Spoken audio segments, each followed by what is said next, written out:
Bonjour à tous, soyez les bienvenus dans ce mag de l'été. Vous le savez, reprise il y a eu cette semaine au centre pro du Haillan. Les hommes de Jean Tigana ont repris les terrains d'entraînement depuis lundi dernier. Vous allez le voir tout de suite sur ces images. Ce matin, justement, les hommes de Jean Tigana sont montés dans le bus direction Anglet pour le premier stage de cette préparation estivale avec au menu 3 entraînements par jour. On ne va pas chômer du côté des Girondins de Bordeaux en stage donc à Anglet. Ils ont pris le bus ce matin. Je vous propose tout de suite d'écouter Eric Bédoué, c'est le préparateur physique des Girondins de Bordeaux. Il va nous expliquer en quoi consiste cette préparation estivale.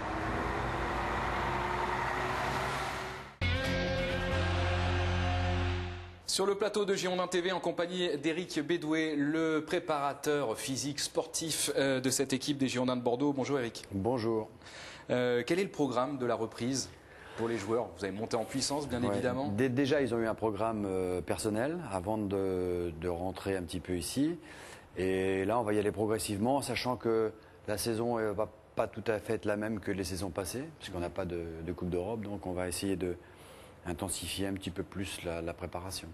Alors justement, là, vous devancez une de mes questions. Effectivement, il n'y a pas la Ligue des Champions. On le sait, les clubs qui participent à cette Ligue des Champions programment leur équipe, les joueurs, pour qu'ils soient prêts, on va dire, qu'ils soient au top, au maximum de leur potentialité, on va dire, entre le 15 septembre et le 15 octobre. Ouais, mais on n'est pas si précis que ça. On essaie d'avoir un pic de forme dans ces eaux-là. C'est jamais facile. Mais là, c'est vrai que c'est un petit peu différent parce que, d'une part, le début du championnat, il faut tenir compte déjà d'un nouvel entraîneur, Jean Tigana, qui souhaite que l'équipe prenne forme et vie tout de suite. Je veux dire, il n'y a pas le temps de se remettre en route, de préparer de ça progressivement. On a un début de championnat qui est difficile, donc il faut être prêt rapidement. Donc la préparation va tenir compte de ça, tous ces éléments-là. Eric, un début de championnat compliqué ou difficile parce que vous recevez dès le premier mois pratiquement 3 des plus grosses équipes du championnat. Oui, c'est difficile. Paris, Marseille. Ouais, exactement. Et puis c'est pas simple. Bon, peut-être mieux les jouer à ce moment-là aussi, mais d'un autre côté, c'est pas simple de jouer des équipes comme ça. Bon, c'est pas évident, mais d'un autre côté, bon, il faut prendre les choses comme ça. Je crois que ce qu'il faut, c'est redonner une image différente de la fin de saison dernière. Donc de passer à autre chose. Et puis la préparation va tenir compte de ça. Ça, c'est évident. Et donc moi, je vais changer un petit peu des choses en fonction des souhaits de Jean Tigana. Voilà. À titre personnel, donc c'est une remise en cause à chaque fois qu'un nouvel entraîneur arrive. Quand je dis vous, d'ailleurs, comme l'ensemble du staff qui vous accompagne, c'est comme ça qu'on le conçoit. Tout le temps. C'est toujours difficile, c'est toujours angoissant parce qu'on repart avec des principes. On a toujours une base de travail. Nous, ce qu'on veut, ce qu'on souhaite à Bordeaux et ce qu'on fait depuis quelques années, c'est quand un entraîneur change, qu'il arrive dans de bonnes conditions, dans les meilleures conditions possibles, que ce soit au niveau médical, au niveau préparation physique, au niveau à tout niveau. Donc on doit avoir une base, nous, de travail qui nous permette quand ça change, malheureusement, souvent, et c'est comme ça, c'est la vie de l'entraîneur, c'est une durée de vie courte. Quand un entraîneur arrive, il faut le mettre dans les meilleures conditions. C'est ce qu'on a fait avec dans la meilleure façon possible. On essaie de donner le maximum et c'est ce qu'on a fait avec tous les entraîneurs qui sont passés, quoi. Donc c'est toujours angoissant. C'est angoissant parce que les indications des entraîneurs ne sont pas les mêmes. Ils sont plus pointus, moins pointus dans certains domaines, plus dans d'autres. Et puis, il faut essayer de trouver un bon amalgame. Et là, vous semblez repartir de toute façon avec un groupe que vous connaissez bien. Il n'y a pour l'instant aucune modification, à part le départ de Marwan Chamakh, bien sûr. Ouais. Donc c'est un avantage, ça, j'imagine. C'est un avantage au niveau physiologique, oui, parce que je connais les joueurs. Même si ça évolue, on a quand même des joueurs qui arrivent d'autres clubs qui ont été en prêt. Mais c'est vrai que ça arrange un petit peu les choses. Il n'y a pas de groupe différent à part les internationaux qui vont arriver en cours de préparation. Autour du 12 juillet, c'est ça? Oui, ils vont reprendre le 12 au matin. Et avec un programme pareil qu'ils vont avoir. Bon, donc c'est pas comme des années où j'ai vu des fois 3, 4, 5 groupes qui arrivaient en fonction de l'entraînement. Donc ça, c'est difficile. Je fais une parenthèse sur les internationaux, Eric, justement. On l'a vu, Cédric Carasso donc, a quitté les Bleus, il était blessé. Marc Planus, ça semblait se résoudre, il a une petite entorse. Est-ce que vous avez des nouvelles? Pas plus que ça, non, parce que moi, je les ai eu au téléphone pour une autre chose, c'est-à-dire la préparation de leur saison. bon, je les ai sentis quand même touchés un petit peu, psychologiquement. Maintenant, bon, c'est le métier, je veux dire, il y a des situations qui sont difficiles à vivre, mais moi je dis toujours une chose, c'est au travers des situations difficiles qu'on progresse, je veux dire. C'est quand on gagne, quand tout va bien, bon, c'est facile à gérer, c'est pas difficile. Mais on progresse dans des moments difficiles, et là ils en ont traversé quelques-uns, et il faut repartir du bon pied. C'est plutôt porteur d'espoir ce que vous dites, parce que la fin de la dernière saison n'a pas été terrible, donc c'est aussi dans ces moments-là qu'on apprend. Exactement, c'est une source de progrès.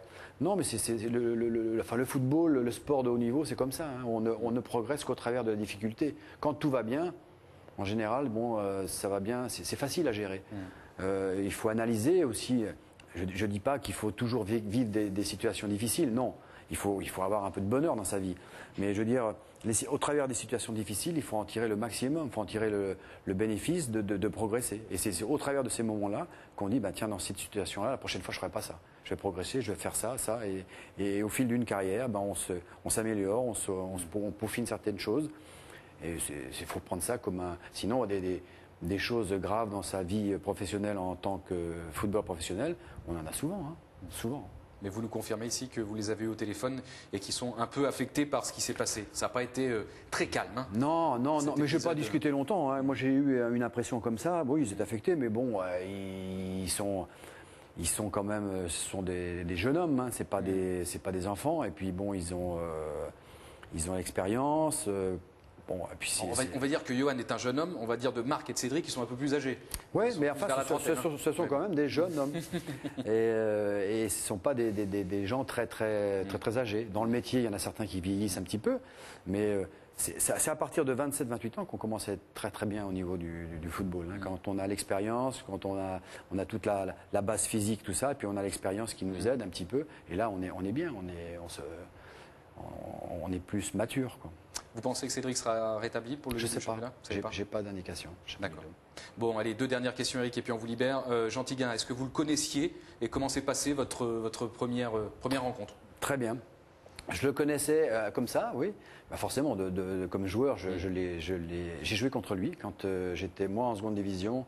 Lui aussi d'ailleurs en seconde division quand il était à Toulon. On s'est rencontrés plusieurs fois. Et puis, je l'ai rencontré aussi quand j'ai commencé avec Elie Baup à Bordeaux. Et il faisait le choix, il hésitait encore pour aller en Angleterre. Et je crois que c'est au travers d'un repas qu'on avait fait ensemble qu'il avait pris la décision d'aller donc à Fulham entraîner. Et non, c'est quelqu'un que j'apprécie beaucoup. Il a une rigueur, une discipline qu'il avait en tant que joueur.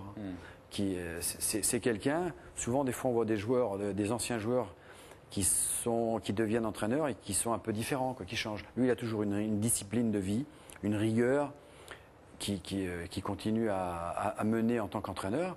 Et puis au travers de tous les clubs qu'il a fait, il a réussi. Donc c'est un monsieur dans le football, c'est quelqu'un de très respecté, c'est quelqu'un de très rigoureux, un professionnel. Et puis c'est toujours très agréable de travailler avec des gens comme ça.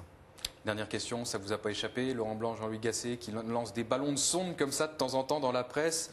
Eric Bédoué, rejoins-nous. Ouais, Qu'est-ce que vous avez Laurent m'a demandé en équipe de France, je précise pour les abonnés. Laurent m'a demandé de travailler avec eux en équipe de France. Donc on avait la possibilité de travailler. Moi, ce que je veux, c'est rester à Bordeaux. Déjà, c'est un club que j'admire, que j'aime beaucoup, et puis avec des gens avec qui je travaille qui me plaisent. Donc ça, c'est une chose. Et puis, je sais que Laurent, lui, souhaitait avoir quelqu'un qui soit à temps complet, mais après il a changé d'avis parce que bon, je crois que la fédération souhaite aussi avoir une forme de pigiste. Donc moi ça me convient parfaitement. Maintenant c'est à Jean Tigana de décider, c'est au club de décider. Je veux dire, je suis au club, moi salarié du club. Si moi ça m'intéresse forcément de faire des piges en équipe de France parce que ça intéresserait tout le monde, je veux dire. Mais maintenant c'est au club de décider. C'est plus à moi. Merci beaucoup de nous avoir éclairé sur ce point, Eric Bédoué, puis merci d'être passé sur le plateau de Girondin TV. On se reverra très bientôt pour faire le point, on va dire, aller à mi-parcours de cette préparation. Merci. À très bientôt. Merci beaucoup. Voilà pour cet entretien avec Éric Bédoué, le préparateur physique des Girondins de Bordeaux. Et vous le voyez derrière moi, on est en train de prendre les VTT, le matériel de musculation du Centre Pro. Direction là aussi Anglet.